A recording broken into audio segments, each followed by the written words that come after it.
Hi hello ಎಲ್ಲರಿಗೂ ನಮಸ್ಕಾರ. Welcome to Bhargavi Narayan vlogs. ಎಲ್ಲರೂ ಹೇಗಿದ್ದೀರಾ? ಐ ಹೋಪ್ ಎಲ್ಲರೂ ಚೆನ್ನಾಗಿದ್ದೀರಾ ಅಂತ ಅನ್ಕೊಳ್ತಾ ಇದ್ದೀನಿ. ಫ್ರೆಂಡ್ಸ್, ನನ್ನ ವ್ಲಾಗ್ ಬಂದು ಇದು 2 ಡೇಸ್ ವ್ಲಾಗ್ ಆಗಿರುತ್ತೆ ಅಂಡ್ ಸ್ಯಾಟರ್ಡೆ ಸಂಡೇ ವ್ಲಾಗ್ ಆಗಿರುತ್ತೆ. ಅಂಡ್ ಇವತ್ತು ಡೇಟ್ ಬಂದು 14th ಅಂಡ್ ಸ್ಯಾಟರ್ಡೆ. ಸೊ ನಾವಿವತ್ತು ನನ್ನ ಮಗಳಿಗೆ ಹೊಸ ಸ್ಕೂಲ್ನಲ್ಲಿ ಅಡ್ಮಿಷನ್ ಮಾಡ್ಸೋಣ ಅಂತೇಳಿ ಕರ್ಕೊಂಡು ಬಂದಿದ್ದೀವಿ. ಇನ್ನು ಇಬ್ಬರು ಮಕ್ಳಿಗೂ ಅಡ್ಮಿಷನ್ ಎಲ್ಲ ಮುಗೀತು. ಇನ್ನು ನನ್ನ ಮಗಳು ಈ ಸಲ ಫಸ್ಟ್ ಸ್ಟ್ಯಾಂಡರ್ಡ್ ಆಗಿರೋದ್ರಿಂದ ಅವಳಿಗೆ ರೀ ಎಕ್ಸಾಮ್ನ ಇಟ್ಟಿದ್ರು. ಸೊ ಅವಳೆಲ್ಲ ಎಕ್ಸಾಮ್ನ ಮುಗಿಸ್ಕೊಂಡು ಔಟ್ ಸೈಡ್ ಬಂದ್ಲು. ಇನ್ನೇನು ಮನೆಗೆ ಹೊರಡ್ತಾ ಇದೀವಿ. ಇನ್ನು ಇವಾಗಿರೋ ಬಿಸಿಲಿಗೆ ಔಟ್ ಸೈಡ್ ಓಡಾಡಬೇಕು ಅಂದ್ರೇನೆ ಆಗೋದಿಲ್ಲ. ಇನ್ನು ಮೇ ಜೂನ್ಗೆ ಇನ್ಯಾವ ತರ ಬಿಸಿಲಿರುತ್ತೆ ಹೇಳಿ. ಇನ್ನು ನಾವು ಬರ್ಬೇಕಾದ್ರೆ ನನ್ನ ಮಗಳು ಹೇಳ್ತಾನೆ ಇದ್ಲು, ಮಮ್ಮಿ ಬಿಸಿಲು ಜಾಸ್ತಿ ಇದೆ, ನನ್ಗೇನಾದ್ರೂ ಜ್ಯೂಸ್ ಕೊಡ್ಸು ಇಲ್ಲಾಂದ್ರೆ ಫ್ರೂಟ್ಸ್ ಕೊಡ್ಸು ಅಂತ ಕೇಳ್ತಾ ಇದ್ಲು. ಸೊ ನಾವಿತ್ಕೊಂಡು ಹೇಗೋ ನಾವು ಮೈನ್ ರೋಡಲ್ಲಿ ಬರ್ತಾ ಇರ್ಬೇಕಾದ್ರೇನೆ ಆ ಸೈಡಲ್ಲಿ ಒಂದು ಅಂಗಡಿ ಇಟ್ಟಿದ್ರು, ಫ್ರೂಟ್ಸ್ ಅಂಗಡಿ. ಸೊ ಅದರಿಂದ ಇಲ್ಲಿ ಬಂದು ವಾಟರ್ ಮಿಲನ್ ಕಟ್ ಮಾಡಿಸ್ಕೊಂಡು ತಿಂತಾ ಇದೀವಿ. ಇನ್ನು ಫ್ರೂಟ್ಸ್ ಎಲ್ಲ ತಿನ್ಕೊಂಡು ಮನೆಗೆ ಹೊರಟ್ವಿ. ಅಂಡ್ ನಾವು ಬಂದಿದ್ದೆ ಒಂದು 3 ಗಂಟೆ ಆಗ್ಬಿಟ್ಟಿತ್ತು. ಬಿಸಿಲಲ್ಲಿ ಓಡಾಡ್ಕೊಂಡು ಬರೋ ಅಷ್ಟ್ರಲ್ಲಿ ಸುಸ್ತಾ ಹೋಗ್ಬಿಟ್ಟಿತ್ತು. ಅಂಡ್ ಸ್ವಲ್ಪ ರೆಸ್ಟ್ ತಗೊಂಡ್ವಿ ಅಂಡ್ ಕಂಟಿನ್ಯೂ ಮಾಡೋದಕ್ಕಾಗಿಲ್ಲ ಸ್ಯಾಟರ್ಡೆ ವ್ಲಾಗ್ನ. ಅಂಡ್ ಇದು next day vlog, Sunday vlog ಆಗಿರುತ್ತೆ. ಅಂಡ್ ಸ್ವಲ್ಪ ಸಂಡೇ ಆಗಿರೋದ್ರಿಂದ ಸ್ವಲ್ಪ ನಿಧಾನವಾಗಿ ಎದ್ದೊಳ್ತೀವಿ ಮನೆಯಲ್ಲೆಲ್ಲಾನು, ಹಾಲಿಡೇ ಇರುತ್ತಲ್ವಾ. ಸೊ ನಮ್ಮಮ್ಮ ಇವತ್ತು ತಿಂಡಿಗೆ ಅಂತೇಳಿ ಇವತ್ತು ರೈಸ್ ಬಾತ್ನ ಮಾಡ್ತಾ ಇದಾರೆ. ಸೊ ಆ ರೆಸಿಪಿನ ನಿಮ್ಮ ಹತ್ರ ಶೇರ್ ಮಾಡ್ಕೊಳ್ತೀನಿ. ನಮ್ಮಮ್ಮ ಟಿಫನ್ಗೆ ರೆಡಿ ಮಾಡ್ತಾ ಇರ್ಬೇಕಾದ್ರೇನೆ ಹೇಳ್ದೆ, ಅಮ್ಮ ನಾನು ಇವತ್ತು ವಿಡಿಯೋನ ಮಾಡ್ಕೊಳ್ತೀನಿ, ಸ್ವಲ್ಪ ಕೋಆಪರೇಟ್ ಮಾಡು ಅಂತೇಳಿ. ಸೊ ಅದರಿಂದ 2 ತಟ್ಟೆಯಲ್ಲಿ ಜೋಡಿಸ್ಬಿಟ್ಟಿದ್ದಾರೆ ನೋಡಿ. ಫಸ್ಟ್ನೇ ಪ್ಲೇಟ್ ಅಲ್ಲಿ ಬಂದ್ಬಿಟ್ಟು ಎಲ್ಲ ಮಸಾಲಾನ ರುಬ್ಕೊಳ್ಳೋದಕ್ಕೆ ಇಟ್ಕೊಂಡಿದಾರಂತೆ, ಇನ್ನೊಂದ್ ಕಡೆ ಒಗ್ಗರಣೆ ಮಾಡ್ಕೊಳ್ಳೋದಕ್ಕೆ ಇಟ್ಕೊಂಡಿದಾರಂತೆ. ಇನ್ನು ಫಸ್ಟ್ ಪ್ಲೇಟ್ ತೋರಿಸ್ದಲ್ವಾ ಆಗ್ಲೇ, ಅದ್ರಲ್ಲಿ ಎಲ್ಲ ಮಸಾಲ ರುಬ್ಕೊಳ್ಳೋದಕ್ಕೆ ಅದರಲ್ಲಿ ಮೊದಲನೇದಾಗಿ ಕಾಯಿನ ಹಾಕೊಳ್ತಾ ಇದಾರೆ, ಚಿಕ್ಕ ಚಿಕ್ಕ ಪೀಸ್ ಆಗಿ ಕಟ್ ಮಾಡ್ಕೊಂಡು. ಎಲ್ಲ ಒಂದೇ ಸಲ ಹಾಕಿದ್ರೆ ಅದು ಪೇಸ್ಟ್ ಆಗೋದಿಲ್ಲ ಅಂತ ಹೇಳಿದ್ರು. ಸೊ ಅದರಿಂದ ಒಂದೊಂದಾಗಿನೇ ರುಬ್ಕೊಳ್ತಾ ಇದಾರೆ. ಮೊದಲನೇದಾಗಿ ಕಾಯಿ ಹಾಕೊಂಡು ಚೆನ್ನಾಗಿ ಪೌಡರ್ನ ಮಾಡ್ಕೊಳ್ತಾರೆ, ಸ್ವಲ್ಪ ನೀರ್ ಹಾಕೊಂಡ್ಬಿಟ್ಟು ಪೇಸ್ಟ್ ತರ ಮಾಡ್ಕೊಳ್ತಾರೆ. ನೆಕ್ಸ್ಟ್ ಇವಾಗ ಚಕ್ಕೆ, ಲವಂಗ ಮತ್ತೆ ಟೊಮೊಟೊ, ಕೊತ್ತಂಬರಿ ಸೊಪ್ಪು, ಬೆಳ್ಳುಳ್ಳಿ, ಶುಂಠಿ ಅದನ್ನೆಲ್ಲಾನು ನೆಕ್ಸ್ಟ್ ಹಾಕೊಂಡು ಸ್ವಲ್ಪ ಪೇಸ್ಟ್ ತರ ಮಾಡ್ಕೊಳ್ತಾರಂತೆ. ಸೊ ನಮ್ಮಮ್ಮ ಈ ತರ ರುಬ್ಕೊಳ್ತಾರೆ. ನಾನಾದ್ರೆ ಒಂದೇ ಸಲ ಹಾಕೊಂಡೆಲ್ಲ ಪೇಸ್ಟ್ ಮಾಡ್ಕೊಂಡ್ ಬಿಡ್ತೀನಿ. ನಮ್ಮಮ್ಮ ಮಾತ್ರ ಈ ತರ ರುಬ್ಕೊಳ್ತಾರೆ. ಅದು ನಮ್ಮಮ್ಮ ಫಸ್ಟ್ ನಿಂದಾನು ಆ ತರ ರೂಢಿ ಇದೆಯಂತೆ, ಎಲ್ಲ ಒಂದೇ ಸಲ ಹಾಕೋದಿಲ್ಲ, ಅದು ಕೊಬ್ಬರಿ ಚೆನ್ನಾಗಿ ಪೇಸ್ಟ್ ಆಗೋದಿಲ್ಲ, ಹಾಗಾಗಿ ಇರುತ್ತೆ. ಸೊ ಈ ತರ ಟ್ರೈ ಮಾಡು ಅಂತೇಳಿ ಹೇಳ್ಕೊಟ್ರು ನನ್ಗೆ. ಸೊ ಅದರಿಂದ ಎಲ್ಲಾನು ತೋರಿಸ್ತಾ ಇದೀನಿ ನೋಡಿ. ಸ್ವಲ್ಪ ನೀರ್ ಹಾಕೊಂಡು ನಾರ್ಮಲ್ ಪೇಸ್ಟ್ ತರ ಮಾಡ್ಕೊಳ್ಬೇಕು. ಅಂಡ್ ಈ ವಿಡಿಯೋನ ನಿನ್ನೆ ಪೋಸ್ಟ್ ಮಾಡಬೇಕಾಗಿತ್ತು. ಸೊ ಸಂಡೇ ಸಿಕ್ಕಾಪಟ್ಟೆ ಕೆಲಸ ಇತ್ತು, ನನಗೆ ಎಡಿಟ್ ಮಾಡ್ಕೊಳ್ಳೋದಕ್ಕೂ ಟೈಮ್ ಇಲ್ಲ. ಸೊ ಅದರಿಂದ ನನಗೆ ಎಡಿಟ್ ಮಾಡಿ ವಿಡಿಯೋನ ಅಪ್ಲೋಡ್ ಮಾಡೋದಕ್ಕೂ ಟೈಮ್ ಆಗ್ತಾ ಇರಲಿಲ್ಲ. ಇನ್ನು ಸಂಡೇ ಇವಾಗ ಹಬ್ಬ ಬೇರೆ ಹತ್ರ ಬರ್ತಾ ಇದೆಯಲ್ಲ, ಸ್ವಲ್ಪ ಕ್ಲೀನಿಂಗ್ ಪ್ರೋಸೆಸ್ ಎಲ್ಲ ಜಾಸ್ತಿನೇ ಇತ್ತು. ಸೊ ಅದರಿಂದ ಸ್ವಲ್ಪ ಲೇಟಾಗಿ ಅಪ್ಲೋಡ್ ಮಾಡ್ತಾ ಇದ್ದೀನಿ. ಒಂದಿನ ಮಿಸ್ ಆದ್ರೂ ಇನ್ನೊಂದಿನ ಕಂಪಲ್ಸರಿ ವಿಡಿಯೋನ ಅಪ್ಲೋಡ್ ಮಾಡ್ತೀನಿ. ಅಂಡ್ ಈಗ ಬಂದು ರೈಸ್ ಬಾತ್ನ ಮಾಡೋದಕ್ಕೆ ಇಲ್ಲಿ ಮಸಾಲಾ ಐಟಮ್ಸ್ನೆಲ್ಲ ಇಟ್ಕೊಂಡಿದ್ದಾರೆ. ಪಲಾವ್ ಐಟಮ್ಸ್ ಅಂದ್ರೆ ಅಂಗಡಿಯಲ್ಲಿ ಸಿಗುತ್ತೆ. ಸೊ ಪಲಾವ್ ಐಟಮ್ಸ್ನೆಲ್ಲ ಒಂದು ಪ್ಲೇಟ್ ಅಲ್ಲಿ ಜೋಡಿಸ್ಕೊಂಡು ಇಟ್ಕೊಂಡಿದ್ದಾರೆ. ಅಂಡ್ ಇವಾಗ ಕುಕ್ಕರ್ ಒಳಗಡೆ ಸ್ವಲ್ಪ ಎಣ್ಣೆನ ಹಾಕೊಂಡು ಪಲಾವ್ ಐಟಮ್ಸ್ನೆಲ್ಲ ಹಾಕೊಳ್ತಾ ಇದಾರೆ ನೋಡಿ. ಅಂಡ್ ಇದರ ಜೊತೆನೆ ಹಚ್ಚಿಟ್ಕೊಂಡಿರುವಂತ ಪುದೀನ, ಕೊತ್ತಂಬರಿ ಸೊಪ್ಪು, ಹಾಗೆ ಈರುಳ್ಳಿ, ಟೊಮೊಟೊ ಇಷ್ಟನ್ನೆಲ್ಲ ಹಾಕೊಂಡು ಚೆನ್ನಾಗಿ ಎಣ್ಣೆಯಲ್ಲೇ ಫ್ರೈ ಮಾಡ್ಕೊಳ್ತಾ ಇರಬೇಕು.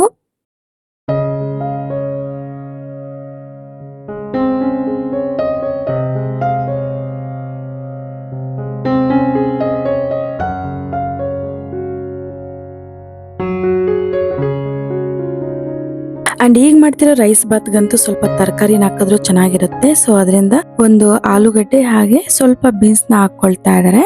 ಅಂಡ್ ಜಾಸ್ತಿ ತರಕಾರಿನ ಯೂಸ್ ಮಾಡೋದ್ರಿಂದ ಪಲಾವ್ ತರ ಹೋಗ್ಬಿಡುತ್ತೆ. ಸೊ ಅದರಿಂದ ಸ್ವಲ್ಪ ತರಕಾರಿನ ಯೂಸ್ ಮಾಡ್ಕೊಳ್ಳಿ. ಆಲೂಗಡ್ಡೆ ಮತ್ತೆ ಬೀನ್ಸ್ ನ ಹಾಕೊಂಡ್ರೆ ಚೆನ್ನಾಗಿರುತ್ತೆ. ಸೊ ಅದರಿಂದ ಎರಡನ್ನೇ ಹಾಕೊಂಡಿದ್ದಾರೆ. ಅಂಡ್ ಇವಾಗ ರುಬ್ಬಿಟ್ಕೊಂಡಿರುವಂತ ಮಸಾಲನೆಲ್ಲ ಇವಾಗ ಹಾಕೊಂಡು ಚೆನ್ನಾಗಿ ಫ್ರೈ ಮಾಡ್ಕೊಳ್ತಾ ಇದಾರೆ. ಮಸಾಲನೆಲ್ಲ ಇವಾಗ ಎಣ್ಣೆಯಲ್ಲಿ ಫ್ರೈ ಮಾಡ್ಕೊಳ್ತಾ ಇದಾರೆ. ಸ್ವಲ್ಪ ಹಸಿ ಸ್ಮೆಲ್ ವಾಸನೆ ಹೋಗ್ಬೇಕು, ಆ ತರ ಫ್ರೈ ಮಾಡ್ಕೊಂಡ್ಮೇಲೆ ನಂತರ ಇದಕ್ಕೆ ಸ್ವಲ್ಪ ಅರಿಶಿಣದ ಪುಡಿನ ಸೇರಿಸ್ತಾ ಇದ್ದಾರೆ. ಸ್ವಲ್ಪ ಅರಿಶಿಣದ ಪುಡಿ ಮತ್ತೆ ನಮ್ಮಮ್ಮ ಇದಕ್ಕೆ ಜಾಸ್ತಿ ಚಿಕನ್ ಮಸಾಲಾನ ಸೇರಿಸ್ತಾರೆ. ಚಿಕನ್ ಮಸಾಲ ಹಾಕೋದ್ರಿಂದ ಸ್ವಲ್ಪ ಟೇಸ್ಟ್ ಚೆನ್ನಾಗಿ ಬರುತ್ತಂತೆ. ಸೊ ಅದರಿಂದ ಚಿಕನ್ ಮಸಾಲ ಎಲ್ಲದಕ್ಕೂ ಹಾಕ್ತಾರೆ. ನಮ್ಮಮ್ಮ ರೈಸ್ ಬಾತ್ ಮಾಡ್ಲಿ, ಟೊಮೊಟೊ ಬಾತ್ ಮಾಡ್ಲಿ, ಸ್ವಲ್ಪ ಪಲಾವ್ ಮಾಡ್ಲಿ, ಆ ರೈಸ್ ಬಾತ್ ನಮ್ಮ ಮನೇಲಿ ಏನೇ ಒಂದು ರೈಸ್ ಐಟಮ್ ಮಾಡ್ಲಿ ಅದಕ್ಕೆ ಸ್ವಲ್ಪ ಚಿಕನ್ ಮಸಾಲಾನ ಸೇರಿಸೋದು ನಮ್ಮಮ್ಮನ ಹ್ಯಾಬಿಟ್. ಈ ತರ ರೈಸ್ ಐಟಮ್ಗೆಲ್ಲ ಈ ತರ ಚಿಕನ್ ಮಸಾಲ ಸ್ವಲ್ಪ ಹಾಕಿದ್ರೆ ಟೇಸ್ಟ್ ತುಂಬಾ ಚೆನ್ನಾಗಿರುತ್ತೆ ಅಂತೇಳಿ ನಮ್ಮಮ್ಮ ಈ ತರ ಹಾಕ್ತಾರೆ. ಅಂಡ್ ಇವಾಗ ಅಕ್ಕಿನೆಲ್ಲ ಹಾಕ್ಬಿಟ್ಟು ಸ್ವಲ್ಪ ಮಸಾಲಾ ಜೊತೆ ಎಲ್ಲ ಚೆನ್ನಾಗಿ ಕಲಿಸ್ತಾ ಇದ್ದಾರೆ ನೋಡಿ. ಇವಾಗ ಎಷ್ಟು ಬೇಕೋ ಅಷ್ಟು ನಾವು ಯಾವ ಗ್ಲಾಸ್ ಅಲ್ಲಿ ಅಕ್ಕಿನ ತಗೊಂಡಿರ್ತೀವೋ ಅದೇ ಗ್ಲಾಸ್ ಅಲ್ಲಿ ನೀರ್ನ ಹಾಕೊಳ್ತಾರೆ. ನಾವಿಲ್ಲಿ 2 ಗ್ಲಾಸ್ ಅಕ್ಕಿನ ತಗೊಂಡಿದ್ದೀವಿ. 2 ಗ್ಲಾಸ್ ಅಕ್ಕಿನ ಸೇರಿಸ್ಕೊಂಡ್ಮೇಲೆ ನಂತರ ಅದಕ್ಕೆ 4 ಗ್ಲಾಸ್ ನೀರನ್ನ ಸೇರಿಸ್ಕೊಳ್ತಾ ಇದ್ದೀವಿ. ಅಂಡ್ ನೀರನ್ನೆಲ್ಲ ಹಾಕಿದ್ಮೇಲೆ ಕೊನೆಯದಾಗಿ ರುಚಿಗೆ ತಕ್ಕಷ್ಟು ಸಾಲ್ಟ್‌ನ ಆಡ್ ಮಾಡ್ಕೊಳ್ಬೇಕು. ಸಾಲ್ಟ್ ಹಾಕಿದ್ಮೇಲೆ ಇನ್ನೂ ಒಂದ್ 2 ಸಲ ಮಿಕ್ಸ್ ಮಾಡ್ಕೊಳ್ಬೇಕು. ಯಾಕಂದ್ರೆ ಮಸಾಲೆ ಎಲ್ಲ ಕೆಳಗಡೆನೇ ಇರುತ್ತೆ. ಸೊ ಅದರಿಂದ ಇನ್ನೊಂದ್ ಸಲ ಮಿಕ್ಸ್ ಮಾಡ್ಕೊಂಡು ಲಿಡ್‌ನ ಕ್ಲೋಸ್ ಮಾಡ್ಬೇಕು. 1 ರಿಂದ 2 ವಿಸಿಲ್ ಬರೋ ತರ ಕೂಗಿಸ್ಕೊಳ್ಬೇಕು. ಅಂಡ್ ನೋಡಿ ರೈಸ್ ಬಾತ್ ಅಂತೂ ಈ ತರ ರೆಡಿ ಆಗಿದೆ. ಅಂಡ್ ಸ್ಮೆಲ್ ಅಂತೂ ಸಿಕ್ಕಾಪಟ್ಟೆ ಚೆನ್ನಾಗಿತ್ತು. ಅಂಡ್ ನೋಡಿ ನೋಡ್ತಾ ಇದ್ರಲ್ವಾ ಈ ತರ ಆಗೋಗ್ಬಿಟ್ಟಿತ್ತು. ನಿಮ್ಮನೇಲಿ ಯಾರಾದ್ರೂ ಒಂದ್ 4 ರಿಂದ 5 ಜನ ಇದ್ದೀರಾ ಅಂದ್ರೆ ಈ ತರ ಒಂದ್ಸಲ ಟ್ರೈ ಮಾಡಿ. ತುಂಬಾ ಅಂದ್ರೆ ತುಂಬಾ ಟೇಸ್ಟಿ ಆಗಿರುತ್ತೆ.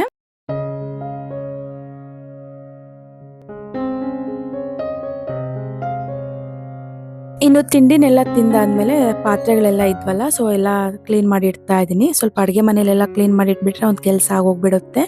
ಅಂಡ್ ಇವಾಗ ಹಬ್ಬ ಹತ್ರ ಬರ್ತಾ ಇದೆ. ಸೊ ಅದರಿಂದ ಮನೆ ಕೆಲಸ ಎಲ್ಲ ಸಿಕ್ಕಾಪಟ್ಟೆ ಇರುತ್ತೆ. ಸಂಡೇ ಒಂದಿನ ಫ್ರೀ ಅನ್ಕೊಳ್ತೀವಿ ಬಟ್ ಸಂಡೇನೆ ಸಿಕ್ಕಾಪಟ್ಟೆ ಕೆಲಸಗಳೆಲ್ಲ ಇರುತ್ತೆ. ಅಂಡ್ ಇವತ್ತು ಬಂದು ನನ್ನ ರೂಮಲ್ಲೆಲ್ಲ ಸ್ವಲ್ಪ ಮೆಸ್ಸಿ ಆಗಿದೆ ನೋಡಿ. ನನ್ನ ವಾರ್ಡ್ರೋಬ್ ಎಲ್ಲ ಸ್ವಲ್ಪ ಕ್ಲೀನ್ ಮಾಡಬೇಕಾಗಿತ್ತು. ಸೊ ಅದರಿಂದ ಎಲ್ಲ ತೆಗೆದಿಟ್ಕೊಳ್ತಾ ಇದ್ದೆ ಬಟ್ಟೆಗಳನ್ನೆಲ್ಲಾನು. ಅಂಡ್ ಈ ಸಾರಿ ಬಂದ್ಬಿಟ್ಟು ನನಗೆ 2024 ಅಲ್ಲಿ ನಮ್ಮಮ್ಮ ಗೌರಿ ಹಬ್ಬಕ್ಕೆ ಕೊಡ್ಸಿದ್ದು ನೋಡಿ ಎಷ್ಟು ಚೆನ್ನಾಗಿದೆ ರೇಷ್ಮೆ ಸೀರೆ. ಅಂಡ್ ತುಂಬಾ ಇಷ್ಟ ಆಗಿ ನಾನು ತಗೊಂಡೆ. ಅಂಡ್ ವರ್ಕ್ ಎಲ್ಲ ಮಾಡಿಸಿ ಒಂದು ಕವರ್ ಅಲ್ಲಿ ಹಾಕ್ಬಿಟ್ಟು ಇಟ್ಟುಬಿಟ್ಟಿದ್ದೆ. ಅದೆಲ್ಲಿ ಇಟ್ಟಿದ್ದೀನಿ ಅಂತ ನೆನಪೇ ಬರ್ತಾ ಇಲ್ಲ. ತುಂಬಾ ಸಲ ಹುಡುಕ್ದೆ ಈ ಸಾರಿ ಅಂತೂ ನನ್ನ ಕೈಗೆ ಸಿಗ್ತಾ ಇರ್ಲಿಲ್ಲ.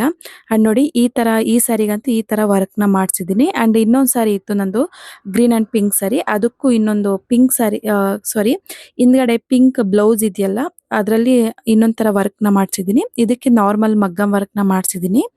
ಇನ್ನೊಂದು ಬ್ಲೌಸ್ಗೆ ಬಂದ್ಬಿಟ್ಟು ಸ್ವಲ್ಪ ನೆಟ್ಟೆಡ್ ಆ ತರ ಸ್ವಲ್ಪ ಹೆವಿ ಲುಕ್ ಬರುತ್ತೆ ಅಂತ ಹೇಳ್ಬಿಟ್ಟು ಈ ತರ ಮಾಡ್ಸಿಟ್ಟಿದೀನಿ. ಅಂಡ್ ಈ ಬ್ಲೌಸು ಅಷ್ಟೇ ತುಂಬಾ ಅಂದ್ರೆ ತುಂಬಾ ಚೆನ್ನಾಗಿದೆ. ಹತ್ರದಿಂದ ನೋಡಿದ್ರೆ ತುಂಬಾ ಚೆನ್ನಾಗಿ ಕಾಣಿಸುತ್ತೆ. ಸೊ ನಾನು ದೂರದಿಂದಾನೇ ತೋರಿಸ್ತಾ ಇದೀನಿ ನೋಡಿ. ಹತ್ರ ಬಂದ್ರೆ ಸಿಕ್ಕಾಪಟ್ಟೆ ಚೆನ್ನಾಗಿದೆ. ಫುಲ್ ನೆಟ್ಟೆಡ್ ಅಲ್ಲಿ ಸ್ವಲ್ಪ ವರ್ಕ್ ನ ಮಾಡ್ಸಿದೀನಿ. ತುಂಬಾ ಅಂದ್ರೆ ತುಂಬಾ ಕ್ಯೂಟ್ ಆಗಿದೆ. ಅಂಡ್ 2 ಬ್ಲೌಸ್ ಮಗ್ಗಂ ವರ್ಕ್ ನ ಮಾಡ್ಸಿದೀನಿ. ಅದು ಒಂದ್ ಸಾರಿ ಅಂಡ್ ಒಂದು ಫುಲ್ ಕವರ್ ಅಲ್ಲಿ ಆಗ್ಬಿಟ್ಟು ನಾನು ಕಬೋರ್ಡ್ ಅಲ್ಲೇ ಇಟ್ಬಿಟ್ಟಿದೀನಿ ಮರ್ತೋಗ್ಬಿಟ್ಟು. ಏನಾದ್ರೂ ಒಂದು ವಸ್ತುನ ನಾವು ಮರ್ತೋಗಿ ಇಟ್ಬಿಟ್ರೆ ಅದು ನಾವ್ ಎಷ್ಟು ಸಲ ಹುಡುಕಿದ್ರು ಸಿಗೋದೇ ಇಲ್ಲ. ಅದು ಸಡನ್ ಆಗಿ ಸಿಕ್ಬಿಡುತ್ತೆ. ಹಾಗೆ ಇದೂನು ನಾನು ಏನೋ ಕ್ಲೀನ್ ಮಾಡೋಣ ಅಂತ ಹೇಳ್ಬಿಟ್ಟು ಎಲ್ಲ ತೆಗ್ದಿಡ್ತಾ ಇದ್ದೆ. ಇದೊಂದು ಸ್ಯಾರಿ ಅಂಡ್ ಬ್ಲೌಸಸ್ ಎಲ್ಲ ಸಿಕ್ಬಿಡ್ತು. ನನಗಂತೂ ತುಂಬಾ ಅಂದ್ರೆ ತುಂಬಾ ಖುಷಿ ಆಯ್ತು ಸಿಕ್ಕಿರೋದಕ್ಕೆ. ಅಂಡ್ ಇವಾಗ ಹಬ್ಬಕ್ಕೇನು ಉಟ್ಕೊಳ್ಳೋದಿಲ್ಲ. ನೆಕ್ಸ್ಟ್ ಶ್ರೀರಾಮನವಮಿ ಹಬ್ಬಕ್ಕೂ ಇಲ್ಲಾಂದ್ರೆ ವರಲಕ್ಷ್ಮಿ ಹಬ್ಬಕ್ಕೂ ಅವಾಗ ವೇರ್ ಮಾಡೋಣ ಅಂತೇಳಿ ಸುಮ್ಮನೆ ಇಟ್ಬಿಟ್ಟೆ. ಅಂಡ್ ನೋಡ್ರಿ ನನ್ನ ವಾರ್ಡ್ರೋಬ್ ಎಲ್ಲ ಈ ತರ ರೆಡಿ ಮಾಡಿಟ್ಟೆ. ಇನ್ನು ಕ್ಲೀನಿಂಗ್ ಪ್ರೋಸೆಸ್ ಎಲ್ಲ ಆದ್ಮೇಲೆ ನಾನು ಇಲ್ಲಿ ಟ್ಯಾನ್ ರಿಮೂವಲ್ ಪೌಡರ್ ನ ರೆಡಿ ಮಾಡ್ತಾ ಇದ್ದೀನಿ. ನಾನು ಸಮ್ಮರ್ ಸ್ಟಾರ್ಟ್ ಆದ್ರೆ ಸಾಕು ಈ ತರ ಒಂದು ಪೌಡರ್ ನ ರೆಡಿ ಮಾಡಿ ಇಟ್ಬಿಡ್ತೀನಿ. ಮಕ್ಕಳು ಆಟ ಆಡ್ಕೊಳ್ತಾ ಇರ್ತಾರೆ ಬಿಸಿಲಲ್ಲಿ. ಇನ್ನು ನಮ್ಮ ಮನೆಯವರು ಹೊರಗಡೆ ಹೋಗಿ ಬರ್ತಾ ಇರ್ತಾರೆ. ಸೊ ಅದರಿಂದ ಈ ತರ ಒಂದು ಪೌಡರ್ ನ ಮಾಡಿಟ್ಬಿಟ್ರೆ ಇನ್ನು ಸ್ನಾನ ಮಾಡ್ಬೇಕಾದ್ರೆ ಇಲ್ಲಾಂದ್ರೆ ಫೇಸ್ ಪ್ಯಾಕ್ ಆಗಿ ನಾವು ಈ ತರ ಯೂಸ್ ಮಾಡ್ಕೊಳ್ಬಹುದು. ಅಂಡ್ ಈ ಟ್ಯಾನ್ ರಿಮೂವಲ್ ಪೌಡರ್ ನ ಮಾಡೋದಕ್ಕೆ ಇಂಗ್ರೀಡಿಯೆಂಟ್ಸ್ ಬಂದ್ಬಿಟ್ಟು ಆರೆಂಜ್ ಪೀಲ್ ನ ತಗೊಂಡಿದ್ವಿ, ಕಡಲೆಬೇಳೆ, ಹೆಸರು ಕಾಳು ಮತ್ತೆ ಅಕ್ಕಿ ಇಷ್ಟನ್ನ ತಗೊಂಡಿದ್ವಿ. ನಾನು ಇವಾಗ ಗ್ಲಾಸ್ ನ ತೋರಿಸ್ದೆ ಅಲ್ವಾ ಆ ಗ್ಲಾಸ್ ಅಲ್ಲಿ ಎಲ್ಲ ಒಂದೊಂದು ಗ್ಲಾಸ್ ನ ಹಾಕೊಂಡಿದೀನಿ ಅಷ್ಟೇ. ಅಂಡ್ ನೋಡಿ ಮುಲ್ತಾನಿ ಮಟ್ಟಿನ ತಗೊಂಡಿದೀನಿ, ನೀಮ್ ಪೌಡರು, ಮುಲೇತಿ ಪೌಡರ್ ಹಾಗೆ ಚಂದನ್ ಪೌಡರ್ ಇಷ್ಟನ್ನೆಲ್ಲ ತಗೊಂಡಿದೀನಿ. ಇದೆಲ್ಲ ಲೋಕಲ್ ಶಾಪ್ ಗಂದಿಗೆ ಅಂಗಡಿಯಲ್ಲಿ ಇಲ್ಲ ಅಂದ್ರೆ ಮೆಡಿಕಲ್ ಶಾಪ್ಸ್ ಅಲ್ಲಿ ಸಿಗುತ್ತೆ ನಮ್ಗೆ. ಈ ತರ ಒಂದು ಪ್ಯಾಕೆಟ್ಸ್ ನ ತಗೊಂಡ್ ಬಂದು ಇಟ್ಕೊಳ್ಬೇಕು. ನಾನು ಇಲ್ಲಿ ಲೋಕಲ್ ಅಲ್ಲೇ ತಗೊಂಡಿದ್ದು. ಕೆಲವೊಂದು ಆನ್ಲೈನ್ ಅಲ್ಲೂ ಸಿಗುತ್ತೆ. ನಾನು ಸರ್ಚ್ ಮಾಡಿ ನಿಮ್ಗೆ ಡಿಸ್ಕ್ರಿಪ್ಷನ್ ಅಲ್ಲಿ ಕೊಟ್ಟಿರ್ತೀನಿ. ಈ ತರ ಎಲ್ಲಾನು ಇಟ್ಕೊಳ್ಬೇಕು. ಆರೆಂಜ್ ಪೀಲ್ ನ ಸ್ವಲ್ಪ ಜಾಸ್ತಿನೇ ಹಾಕೊಳ್ಳಿ. ಆ ಸ್ಕಿನ್ ಸ್ವಲ್ಪ ಬ್ರೈಟ್ ಆಗುತ್ತೆ ಈ ಬಿಸಿಲಿಗೆ. ಸೊ ಅದರಿಂದ ಇವಾಗ ಆರೆಂಜ್ ಪೀಲ್ ನೆಲ್ಲ ತಗೊಂಡಿದೀವಲ್ಲ ಇವಾಗ ಸ್ಟವ್ ಮೇಲೆ ಒಂದು ತವಾನ ಇಟ್ಬಿಟ್ಟು ಅದನ್ನ ಡ್ರೈ ರೋಸ್ಟ್ ತರ ಮಾಡ್ತಾ ಇದೀವಿ. ಆರೆಂಜ್ ಪೀಲ್ ನೆಲ್ಲ ನಾವು ರೋಸ್ಟ್ ಮಾಡ್ತಾ ಇರ್ಬೇಕಾದ್ರೆ ಸ್ಮೆಲ್ ಬರ್ತಾ ಇರುತ್ತೆ ಗಮ್ ಅಂತ. ಎಷ್ಟು ಚೆನ್ನಾಗಿರುತ್ತೋ ಅದನ್ನ ಸ್ಮೆಲ್ ಕುಡಿಯೋದಕ್ಕೆ ತುಂಬಾ ಅಂದ್ರೆ ತುಂಬಾ ಚೆನ್ನಾಗಿರುತ್ತೆ. ನೋಡಿ ಈ ತರ ರೋಸ್ಟ್ ನ ಮಾಡ್ಕೊಳ್ಬೇಕು. ಜಾಸ್ತಿ ಹೈ ಫ್ಲೇಮ್ ಇಟ್ಟು ರೋಸ್ಟ್ ಮಾಡ್ಕೊಂಡ್ಬಿಡಿ. ಮೀಡಿಯಂ ಫ್ಲೇಮ್ ಅಲ್ಲೇ ಸ್ವಲ್ಪ ರೋಸ್ಟ್ ಮಾಡ್ಕೊಂಡು ಆಮೇಲೆ ತೆಗ್ದಿಡಿ. ಇವಾಗ ಅಕ್ಕಿ ಕಾಳುಗಳನ್ನೆಲ್ಲ ತಗೊಂಡಿದ್ವಲ್ಲ ಅದನ್ನ ಒಂದೊಂದಾಗಿ ಚೆನ್ನಾಗಿ ಫ್ರೈ ಮಾಡ್ಕೊಳ್ಬೇಕು. ನೋಡಿ ಈ ತರ ಫ್ರೈ ಮಾಡ್ಕೊಳ್ತಾ ಇರ್ಬೇಕು.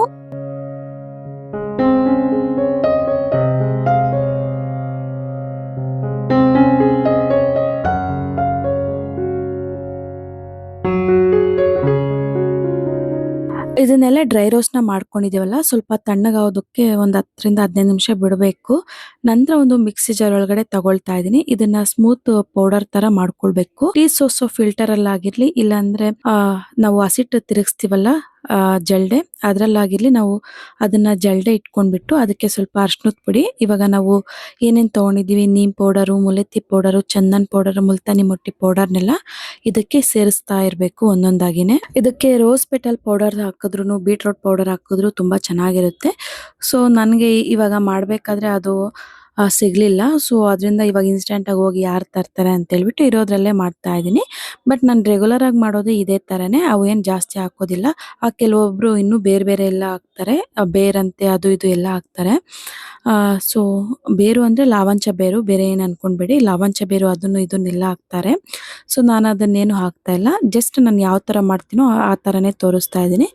ಇದನ್ನು ಒಂದು ಕಂಟೈನರ್ ಬಾಕ್ಸಲ್ಲಿ ಹಾಕಿ ಎತ್ತಿಟ್ಕೊಳ್ತೀನಿ. ನಾವು ಯೂಸ್ ಮಾಡಿದಾಗ ಸ್ವಲ್ಪ ಸ್ವಲ್ಪನೇ ತಗೊಂಡ್ರೆ ಸಾಕಾಗುತ್ತೆ. ಈ ಪೌಡರ್ನ ಬಂದ್ಬಿಟ್ಟು ನಾವು ವಾರಕ್ಕೆ 2ರಿಂದ 3 ಬಾರಿ ಯೂಸ್ ಮಾಡಬೇಕು. ಅಂಡ್ ಯಾವ ಟೈಮಲ್ಲಿ ಯೂಸ್ ಮಾಡಬೇಕು ಅಂದರೆ ನೈಟ್ ಮಲಗಬೇಕಾದ್ರೆ ಒಂದು ಅರ್ಧ ಗಂಟೆ ಮುಂಚೆ ನಾವು ಫೇಸ್ ಪ್ಯಾಕ್ ಆಗಿ ನಾವು ಯೂಸ್ ಮಾಡ್ಕೊಳ್ಬೋದು. ಇಲ್ಲ ಅಂದರೆ ಮಾರ್ನಿಂಗ್ ಟೈಮ್ ನಾವು ಸ್ನಾನ ಮಾಡಬೇಕಾದ್ರೆ ಬಾತಿಂಗ್ ಪೌಡರ್ ಥರನೂ ನಾವು ಯೂಸ್ ಮಾಡ್ಬೋದು. ತುಂಬ ಚೆನ್ನಾಗಿರುತ್ತೆ ರಿಸಲ್ಟ್. ಅಂಡ್ ಇದನ್ನ ಯಾವುದ್ರಲ್ಲಿ ಕಲಿಸ್ಬೇಕು ಅಂತ ಹೇಳಿದ್ರೆ ನಾನಿಲ್ಲಿ 1.5 ಟೇಬಲ್ ಸ್ಪೂನ್ ಆಗುವಷ್ಟು ಈ ಟ್ಯಾನ್ ರಿಮೂವಲ್ ಪೌಡರ್ನ ಹಾಕ್ಕೊಂಡಿದ್ದೀನಿ. ಇದಕ್ಕೆ 1 ಟೇಬಲ್ ಸ್ಪೂನ್ ಆಗುವಷ್ಟು ಕೋಕೋನಟ್ ಆಯಿಲ್, 1 ಟೇಬಲ್ ಸ್ಪೂನ್ ಆಗುವಷ್ಟು ರೋಸ್ ವಾಟರ್, ಹಾಗೆ ಸ್ವಲ್ಪ 2 ಟೇಬಲ್ ಸ್ಪೂನ್ ಆಗುವಷ್ಟು ಮಿಲ್ಕ್ನ ಆ್ಯಡ್ ಮಾಡಿ ಚೆನ್ನಾಗಿ ಮಿಕ್ಸ್ ಮಾಡ್ಕೊಂಡಿದ್ದೀನಿ. ನೋಡಿ ಈ ಥರ ತಿಕ್ ಪೇಸ್ಟ್ ಥರ ಆಗಬೇಕು, ಈ ಥರ ಮಾಡ್ಕೊಳ್ಳಿ. ಇದಕ್ಕೆ ನೀವು ಮೊಸರು ಬೇಕು ಅಂದ್ರೂ ಯೂಸ್ ಮಾಡ್ಕೊಳ್ಬೋದು. ಇವಾಗ ಮಕ್ಕಳಿಗೆ ಈ ಫೇಸ್ ಪ್ಯಾಕ್ನ ಹಾಕ್ತಾ ಇದ್ದೀನಿ ನೋಡಿ. ನಾನು ಜಾಸ್ತಿ ಯೂಸ್ ಮಾಡೋದು ಮಕ್ಕಳಿಗೆ ಮಾರ್ನಿಂಗ್ ಟೈಮ್ ಸ್ನಾನ ಮಾಡಬೇಕಾದ್ರೆ ಅವಾಗ ಫುಲ್ ಬಾಡಿಗೆಲ್ಲ ಅಪ್ಲೈ ಮಾಡ್ತೀನಿ.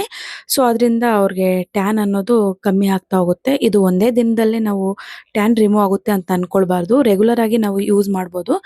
ವೀಕ್ಲಿ 3 ಟೈಮ್ಸ್ ನಾವು ಯೂಸ್ ಮಾಡ್ತಾ ಇದ್ರೆ ಆ ಟ್ಯಾನ್ ಅನ್ನೋದು ಕಡಿಮೆ ಆಗ್ತಾ ಹೋಗುತ್ತೆ. ನೋಡಿ ಇವಾಗ ಫೇಸ್ ವಾಶ್ನ ಮಾಡ್ತಾ ಇದ್ರೆ ಎಷ್ಟು ಗ್ಲೋ ಕಾಣಿಸ್ತಾ ಇದೆ ಫೇಸ್ ಅಲ್ಲಿ. ಅಂಡ್ ಇಬ್ಬರು ಮಕ್ಳಿಗೂ ನೋಡಿ ಹಚ್ಬಿಟ್ಟು ಫೇಸ್ ವಾಶ್ನ ಮಾಡಿದ್ದೀನಿ, ಎಷ್ಟು ಗ್ಲೋ ಕಾಣಿಸ್ತಾ ಇದೆ, ಒಂಥರ ಫ್ರೆಶ್ ಫೀಲ್ ಅನ್ನಿಸ್ತಾ ಇರುತ್ತೆ ಮುಖದಲ್ಲಿ.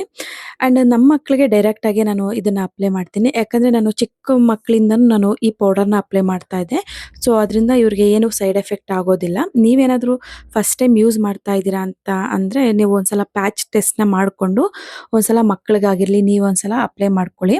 ಯಾಕಂದ್ರೆ ಪ್ಯಾಚ್ ಟೆಸ್ಟ್ ಅನ್ನೋದು ತುಂಬಾನೇ ಮುಖ್ಯ. ಯಾಕಂದ್ರೆ ಡೈರೆಕ್ಟ್ ಆಗಿ ನಾವು ಮಕ್ಕಳಿಗೆ ಹಚ್ಚೋದ್ರಿಂದ ಕೆಲವೊಬ್ಬರಿಗೆ ರ್ಯಾಷಸ್ ಆಗುತ್ತೆ, ಪಿಂಪಲ್ಸ್ ಆಗುತ್ತೆ, ಒಂಥರ ಇಚ್ಚಿಂಗ್ ಆಗ್ತಾ ಇರುತ್ತೆ. ಸೊ ಅದರಿಂದ ನೀವೇನಾದ್ರೂ ಅಪ್ಲೈ ಮಾಡಬೇಕು ಅಂದ್ರೆ ಫಸ್ಟ್ನೇದಾಗಿ ಪ್ಯಾಚ್ ಟೆಸ್ಟ್ನ ಮಾಡಿಕೊಂಡು ಮಕ್ಕಳಿಗೆ ಹಚ್ಚಿ. ಸೊ ನಾನು ಸಹ ಫೇಸ್ ಪ್ಯಾಕ್ನ ಹಚ್ಕೊಂಡಿದ್ದೀನಿ ನೋಡಿ.